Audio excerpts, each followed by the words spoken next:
చంపుతామని పన్నాగం పన్నేశారు. పన్నాగం పన్నేసిన తర్వాత ఏం జరిగిందంటే తన తమ్ముడిని తీసుకువెళ్ళిపోయి ఎక్కడ పడేశారు? తన తమ్ముడిని తీసుకువెళ్ళిపోయి గోతులో పడేసి చంపేద్దాం అనుకున్నాడు. అయితే ఆ క్షణంలోనే దేవుడు ఏ విధంగా కాపాడతాడో చూద్దాం. ఆ క్షణంలోనే ఆ దారి పొడుగున కొందరు మనుషులు బానిసలను తీసుకెళ్లే వాళ్ళు వస్తున్నారు. అప్పుడు ఒక ఆలోచన వచ్చింది, దురాలోచన వచ్చింది. ఏమంటే ఈయన చంపడం కంటే వాళ్ళకి అమ్మేసుకుంటే మనకే కొన్ని వెండి మనకి నాణ్యాలు ఇస్తారు, అంటే మనకు డబ్బు దొరికింది కాబట్టి ఆయనకి అమ్మేద్దాం. ఎవరికి అమ్మేద్దాం? బానిసలకు అమ్మేద్దాం అని చెప్పి పన్నాగం పని. మరి నాన్నకి ఏం చెప్దామంటే, ఇగో ఈ గొర్రెని చంపేసి ఆ రక్తం మనం గొర్రె మాంసం అంతా తినేసి ఆ రక్తం దానికి రాసి నాన్నకి తెల్లారి చూపిద్దాం అని చెప్పి. అయితే అది అంతా చేసేసిన తర్వాత తమ్ముడిని అమ్మేశారు. ఈయనేమో ఇలా వెళ్ళిపోయాడు. అయిన తర్వాత ఏం జరిగింది? దేవుడు యోసేపుకి ఎన్నో కష్టాలు వచ్చింది, అన్ని భరించాడు తప్ప దేవుని ఏమాత్రం వదిలిపెట్టలేదు. అదవుతుందా? దేవునితో ఎక్కడ పాపం చేయకుండా పరిశుద్ధంగా జీవించడం మొదలుపెట్టాడు. అలా జీవిస్తూ ఉండగా ఐగుప్తు దేశానికి ఎక్కడికి వెళ్ళాడు? ఐగుప్తు దేశానికి వెళ్ళేసరికి అక్కడ ఐగుప్తు దేశానికి దేవుడు ఏం చేశాడంటే, తర్వాత కొన్ని విషయాలను తర్వాత చెప్తాను, కానీ ఐగుప్తు దేశానికి అతన్ని ఏం చేశాడంటే ఒక అధికారిని చేశాడు. దేవుడు ఏం చేశాడు? ఒక గవర్నర్ చేశాడు. రాజు తర్వాత రాజు అంత అధికారం వచ్చేసింది అక్కడ. ఆ టైంలో దేవుడు ఏం చేశాడంటే ఆ ప్రదేశం అంతా, అంటే ఐగుప్తు దేశం తప్ప మిగతా దేశం అంతా నాశనం అయిపోయింది. కరువు వచ్చేసింది. ఏమొచ్చేసింది? తినటానికి తిండి లేని పరిస్థితి ఏర్పడింది. అప్పుడు యాకోబు, ఐగుప్తు దేశంలో ఆహారం దొరుకుతుందంట, మీరు వెళ్ళి, అప్పుడు పెద్దవాడయ్యాడు. ఎవరు? యోసేపు. అక్కడ పెద్ద అధికారి అయిపోయాడు. ఇప్పుడు దేవుని లేఖనం ప్రకారం ఏం జరిగిందంటే, ఇప్పుడు తమ్ముడి దగ్గరే వీళ్ళు వెళ్తున్నారు. ఏంటి? తింటాకి. అర్థమవుతుందా? ఆహారం లేక ఎక్కడికి వెళ్ళారు? తమ్ముడి దగ్గరికే వెళ్ళారు. కానీ తమ్ముడు పెద్దవాడయ్యాడు కాబట్టి వాళ్ళు గుర్తుపట్టలే, కానీ తమ్ముడు వాళ్ళ అన్నను గుర్తుపట్టాడు. ఏంటి? అలా కొంతకాలం తర్వాత, అంటే యోసేపు కథ తర్వాత చెప్తాను, కానీ అలా కొంతకాలం అయిన తర్వాత తండ్రి కూడా అక్కడికి వచ్చేసరికి అక్కడ రాజుగారికి చెప్పారు, నా తమ్ముళ్ళు ఉన్నారు, నా కుటుంబం ఉంది, అక్కడ ఆకలితో అలమటించిపోతుందయ్యా, మీరు పర్మిషన్ ఇస్తే వాళ్ళు తెచ్చుకుంటానంటే రాజు అన్నాడు, నీ ఇష్టం, నువ్వే అన్నీ చేసే, నీ దేవుడే నీకు అంతా చేస్తాడని చెప్పి రాజుగారి పర్మిషన్ తీసుకొని వాళ్ళందరినీ ఎక్కడ తీసుకొచ్చేసాడు? ఐగుప్తు దేశానికి వచ్చేసాడు. ఇప్పుడు ఐగుప్తు దేశానికి వచ్చినప్పుడు వీళ్ళు ఏం చేయాలి? వీళ్ళు ప్రత్యేకంగా జీవించాలి. ఎలా జీవించాలి? యోసేపు ఉన్నంత వరకు, ఆయన చనిపోయేంత వరకు అందరూ దేవుని ఆరాధించేవారిగానే ఉన్నారు. అంటే లోకంలో ఉన్న ఎక్కడున్నారు? ఎప్పుడైతే యోసేపు తరము చనిపోయిందో అక్కడి నుండి ఒక తరం ఏర్పడింది. ఏ తరం? దేవుడి ఎరగని తరం ఒకటి ఏర్పడింది. ఏ తరం ఏర్పడింది? అందుకే ఇక్కడ కొన్ని వచనాలకు వెళ్దాం. యాకోబు గర్భమును పుట్టిన వారు 70 మంది. అప్పటికి యోసేపు ఐగుప్తులో ఉండేది. ఏంటి? 70 మందితో వచ్చాడు. ఎక్కడికి? ఐగుప్తు దేశానికి. ఎక్కడికి వచ్చాడు? 70 మంది ఐగుప్తు దేశానికి వచ్చాడు. ఐగుప్తు దేశానికి వచ్చిన తర్వాత ఏం జరిగిందంటే, ఐగుప్తు దేశంలో దేవుని ఆరాధిస్తున్న వీళ్ళు ఐగుప్తు దేశంలో ఏం చేశారంటే ఆచారాలకు లోబడ్డారు. దేనికి? సైతాను యొక్క ప్రార్థనలకు లోబడ్డారు. ఎలాగా?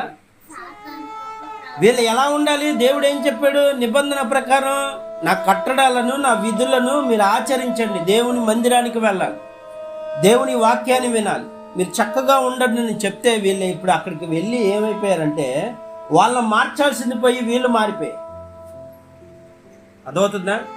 ఇక్కడ దేవుడి ప్రార్థన లేదు, ఇక దేవుని గురించి ఊసి లేదు, ఇక తన పిల్లలు, పుట్టిన పిల్లలకు కూడా దేవుని గురించి చెప్పాల. అందుకే వీళ్ళు ఏమైపోయారు? చెడిపోయారు. ఏమైపోయారు? అందుకే ఈరోజు దేవుని వాక్యం సెలవిస్తుంది. ఈ యొక్క కథ అంతా ఎందుకు చెప్తున్నానంటే, పరిశుద్ధాత్మ దేవుడు ఒకే మాట చెప్తున్నాడు, పిల్లలకు మంచి త్రోవ నేర్పమన్నాడు. ఇది ఇప్పుడు వీళ్ళ మంచి జ్ఞానం లేదు ఇక. అందుకే వీళ్ళు ఏమైపోయారు? వీళ్ళ పిల్లలు అందరూ పాడైపోయారు. తాగుళ్ళని, వ్యసనాలని, ఐగుప్తు దయ్యాలను పూజించడమని, వాటిని నమస్కరించడము, వాటి మీద ఆ నిప్పుల గుండాలు తొక్కడము, ఇలా భయంకరంగా పిల్లల్ని పిల్లల్ని బలి ఇవ్వటము, ఇలాంటి పనులన్నీ చేశారు. అందుకే దేవుని కోపం రగిలిపోయింది. ఏమైపోయారు? ఇక దేవుణ్ణి మర్చిపోయారు. అదవుతుందా? సైతాను ఆశలు చూపించి వాళ్ళని ఏం చేసిందంటే, దేవుడు అంటే ఇక దేవుడి మీద ధ్యాస లేకుండా వాళ్ళ మనసులు మార్చేసింది. అర్థమవుతుందా? అందుకే వాళ్ళు ఎన్ని సంవత్సరాలు? 430 సంవత్సరాల దాకా బానిసత్వంలోకి వెళ్ళిపోయారు.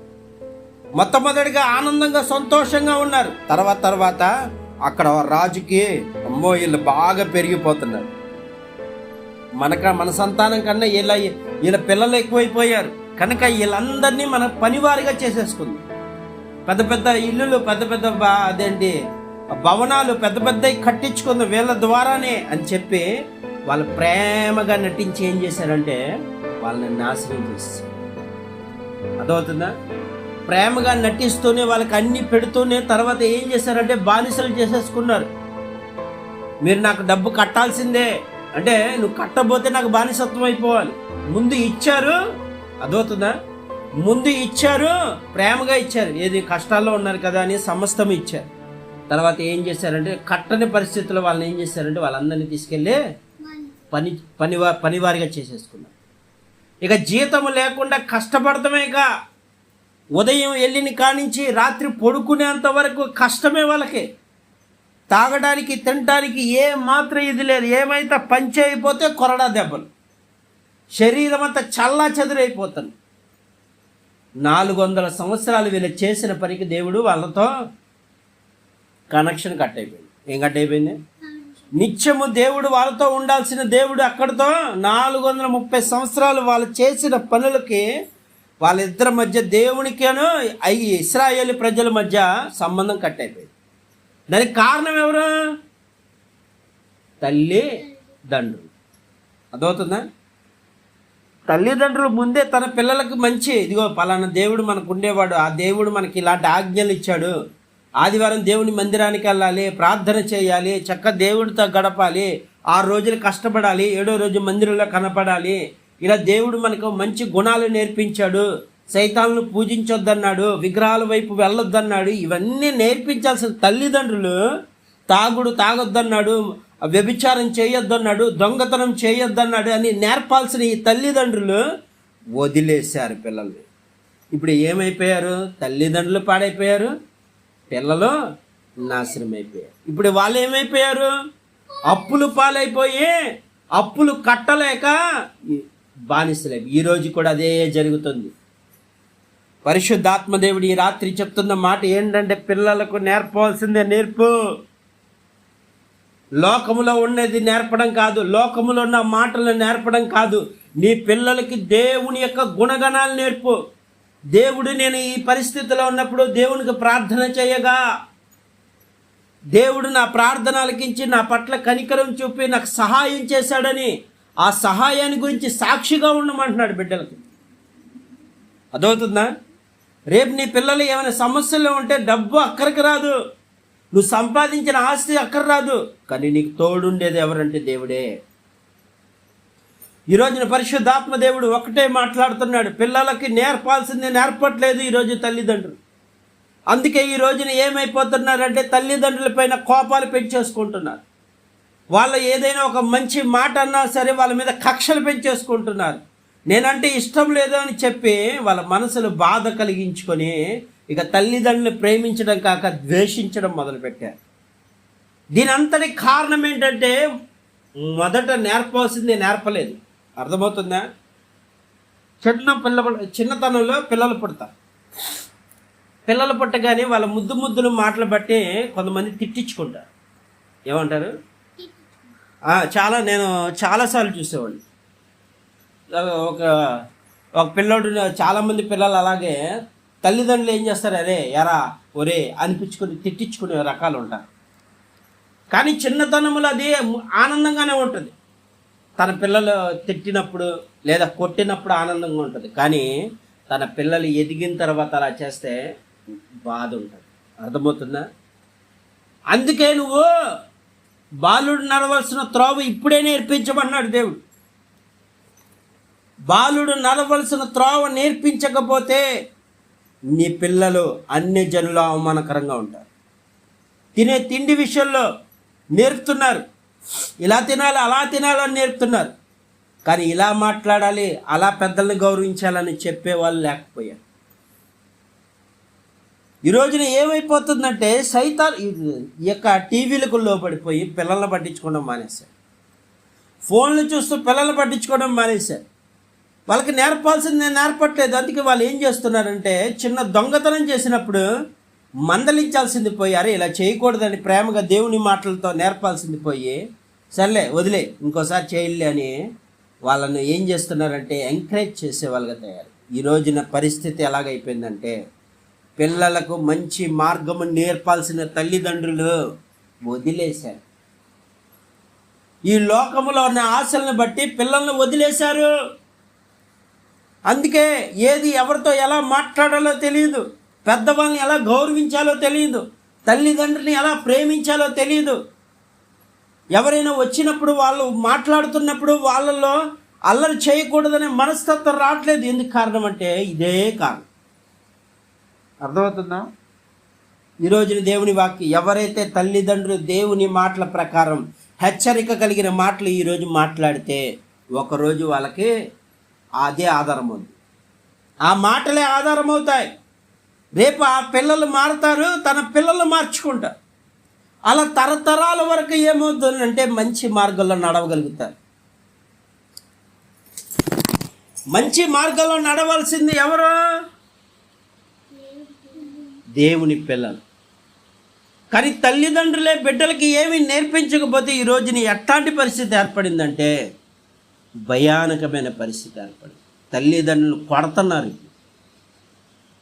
ముందు చిన్నతనంలో కొట్టించుకున్నారు, అది ఆనందపడ్డారు. కానీ ఈ రోజున ఆ తల్లిదండ్రులు కొడతా ఉంటుంటే ఎక్కెక్కి ఆడవలసిన పరిస్థితి. అయ్యో నా పిల్లలు చెడు. దానికి కారణం నువ్వే, ఎవరో కాదు. ఇక్కడ దేవుని ఈ 70 మంది దేవుని మాటలు తన పిల్లలకు నేర్పాల్సింది పోయి నేర్పకుండా వీళ్ళు ఏమైపోయారంటే దేవుడు ఎరగని తరంగా మారిపోయారు. అంటే దేవుడు అంటే భయం లేదు, దేవుడు చూస్తున్నాడన్న ఇది లేదు. నానా ఎందుకు నాన్న ఇలా తాగుతున్నావు, ఇలా తాగితే చనిపోతే నరకానికి వెళ్ళిపోతావు అంటే ఆడేమంటాడు తెలుసా? మా అమ్మ నాన్నే తాగుతారు, నేను తాగితే తప్పేంటి? ఇప్పుడు దాకా మా అమ్మే నన్ను కొట్లా, నువ్వెవరు నన్ను కొడతాకి, నువ్వెవరు నాకు చెప్పడానికి? అలాగే తయారయ్యారు ఈరోజు. దీనికి కారణం మీరు ఎవరో కాదు, తల్లిదండ్రులే. పిల్లలు లేరని ఓ అటు ఇటు తిరుగుతూ ఉంటారు, హాస్పిటల్ చుట్టూ తిరుగుతారు, ఎన్నో సంవత్సరాల నుంచి పిల్లలు లేరంటారు, ఎన్నో ఇబ్బందులు పడతారు, ఆ గుళ్ళకని వీటికని వాటికని తిరుగుతారు. తీరా దేవుడిస్తే ఆ పిల్లలను దేవుడికి ఆ పిల్లల్ని ఇస్తే ఏం చేయాలనో దేవుని మాటలు చెప్పి నేర్పించాల్సింది పోయి వదిలేస్తున్నారు. అందుకే ఈ రోజున విచ్చలవిడితనం, దొంగతనాలు జరుగుతున్నాయి. ఈ రోజున భయంకరమైన పాపాలు ఎవరు చేస్తున్నారంటే పిల్లలే చేస్తున్నారు. ఎక్కడ చూసినా దొంగతనాలే. ఆ దొంగతనం చేసేటప్పుడు నరహత్య చంపేస్తున్నారు మనుషుల్ని, బంగారం కోసం చంపేస్తున్నారు, వాళ్ళ వ్యసనాల కోసం చంపేస్తున్నారు. ఈ మధ్య డ్రగ్స్ అని, అలాగే ఈ మధ్య గంజాయి అని, ఇవన్నీ భయంకరమైన మత్తు పానీయాలకు లోబడిపోయి వాళ్ళు ఏం చేస్తున్నారో జ్ఞానం తెలియక చంపేస్తున్నారు. మొన్న రీసెంట్గా ఒక 9 సంవత్సరాల పిల్లోడు అనుకుంటా, అంటే వయసు గల పిల్లోడు. ఆ పిల్లోడు ఏం చేశాడు? అతను ఎవరో వచ్చి అయ్యా కొంచెం పక్క తప్పుకోమంటే నువ్వే నన్ను అంటావా అని చెప్పి కత్తితో పొడి చంపేశాడు. దానికి కారణం ఎవరు? తల్లిదండ్రులు పట్టించుకోలేదు, అలాగే తయారైపోయాడు. తల్లిదండ్రులు త్రోవ నేర్పించకపోతే రేపు చాలా, ఇప్పుడు ఆ పిల్లవాడు చంపేసిన తర్వాత పోలీసులు తీసుకెళ్తారు, అన్ని ఎన్కౌంటర్ చేసేస్తారు, లేదంటే ఊరేసేస్తారు. అవునా? దానికి కారణం ఎవరు? బిడ్డని కల్లార చంపేసుకుంటున్నారు ఈ మధ్య. దీనికి కారణం ఎవ్వరో కాదు, దేవుడే చెప్తున్నాడు. దేవుని మంచి గుణాలు నేర్పించకపోతే ఎవరైనా పెద్దలు వచ్చినప్పుడు వాళ్ళని ఏ విధంగా మాట్లాడాలి, వాళ్ళని ఏ విధంగా నమస్కారం చేయాలి, వాళ్ళని ఏ విధంగా కూర్చోబెట్టి వాళ్ళకి దేవుని మాటలు నేర్పాలి అన్న ఆలోచన ఈరోజు లేదు. అందుకే దేవుడు చాలా బాధతో ఈ రోజున వాక్యం మనతో మాట్లాడుతుంది. ఒక్కటే, పిల్లలకు నేర్పాల్సింది నేర్పట్లేదు. అందుకే యేసు ప్రభు వారు ఒక చోట కూర్చుని అక్కడ ఒక పని చేస్తున్నారు. యేసు ప్రభు వారు ఏం చేస్తున్నారంటే, ఆ ప్రదేశంలో కూర్చున్నప్పుడు అందరూ చాలామంది వస్తూ ఉండగా 2 పిల్లలు వస్తున్నారు. అయితే ఆ గుంపుల్లోకి 2 పిల్లలు వస్తూ ఉండంటే అక్కడ ఉన్న